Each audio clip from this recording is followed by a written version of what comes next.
ప్రియులారా, మీ అందరికీ మరొక శుభాలు తెలియజేస్తూ ఉన్నాను.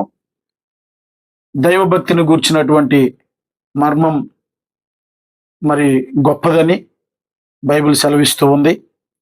ఈ దైవభక్తిని సాధన చేయడంలో కానీ, ఈ భక్తి ఆవిర్భావము ఎలాగుందో మనము మచ్చుకు మొదటి భాగంలో మనం చూసాం.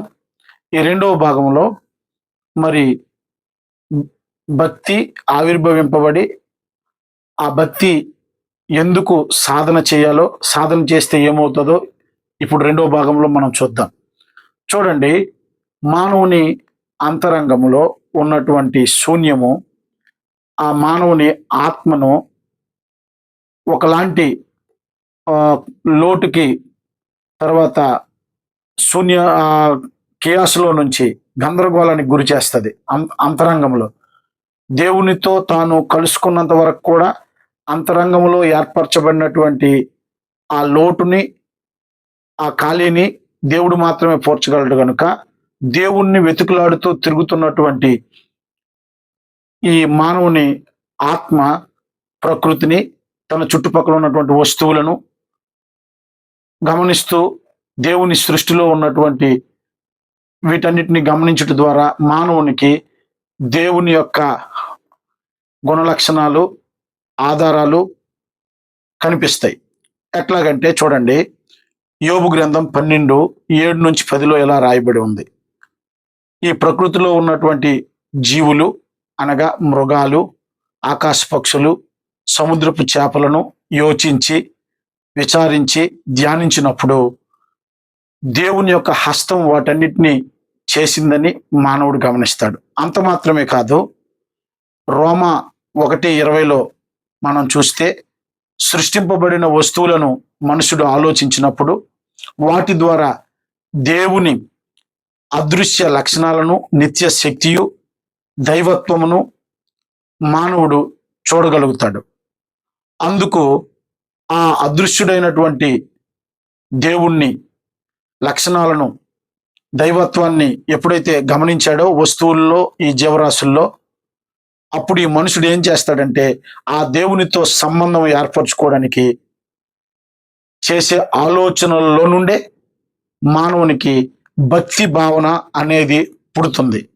ఎప్పుడైతే మానవునిలో ఈ భక్తి భావన పుడుతుందో, ఈ భక్తే మానవుణ్ణి దేవునికి కలిపేటటువంటి ఒక యానకముగా పనిచేస్తూ ఉంది.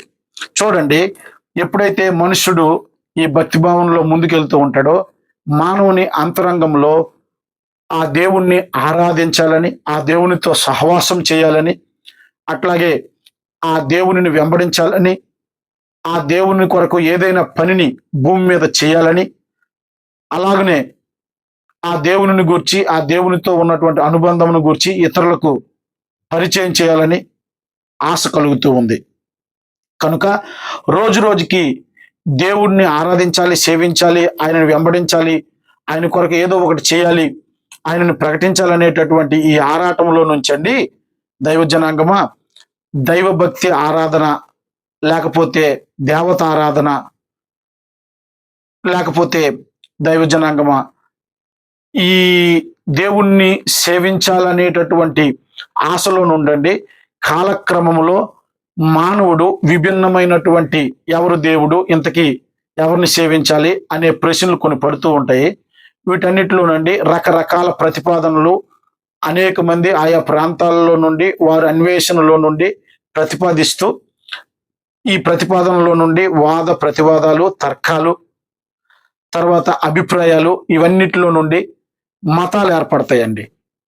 అక్కడే మతం అనేది మానవుని మదిలో నుండి ఏర్పడుతుంది. ఈ మతం ఏంటంటే హ్యూమన్ ఫిలాసఫీ, అనగా మానవుడు నమ్మినటువంటి విశ్వాసములో నుంచి ఈ దేవుడు ఇలాగున్నాడు, ఈ దేవుని మార్గం ఇలాగుంది, దేవుణ్ణి రకరకాలుగా తడువులాడి చేసిన అన్వేషణలో నుంచి మతం పుట్టుకు రావడమే కాదు, ఆ మతమును మరి సాధన, ఆ మతమును కలిగి ఆ మతములో ముందుకు సాగడానికి మానవుడండి కొన్ని రకాలైనటువంటి పద్ధతులు పెడతాడండి. మతం అంటే దేవుణ్ణి మానవుణ్ణి కలిపినటువంటి ఈ భక్తి సాధనలో నుండే ఆయా ఆలోచనలో నుంచి విభిన్నమైనటువంటి మార్గాలు ఆలోచనలు ప్రతిపాదింపబడినప్పుడు రకరకాలైనటువంటి మతాలు వచ్చాయి కదా. ప్రతి మతంలోనూ రకరకాలైనటువంటి యజ్ఞాలు, యాగము, మంత్రము, హోమము, పూజలు, ప్రార్థనలు, పాటలు, మాటలు, ప్రవచనాలు, మరి పండగలు, ఆచారాలు ఇవన్నీ ఉంటాయండి. ఇవన్నీ దేనికంటే భక్తిని సాధన చేయడానికి. ఎందుకు ఈ భక్తి సాధన అంటే మానవుణ్ణి దేవునికి సమీపముగా చేర్చడానికి. చూడండి, దైవ భక్తి చాలా సభ్య సమాజానికి ఉపయోగపడుతుంది.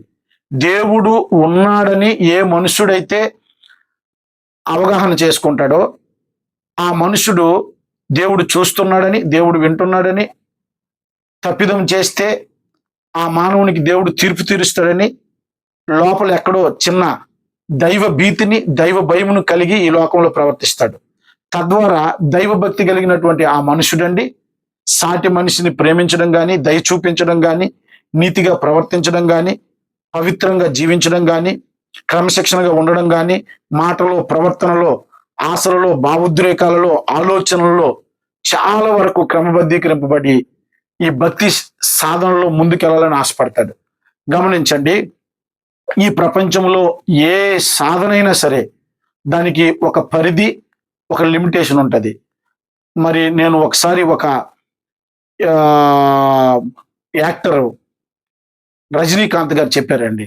ఆయన కూడా చాలా దేవుని అన్వేషణలో రకరకాలైనటువంటి పూజలు, యజ్ఞాలు, యాగాలు, రకరకాల ప్రాంతాలకు వెళ్ళి మరి యాత్రలు చేస్తూ ఆయన అన్వేషణలో నుంచి ఒక మాట చెప్పాడు.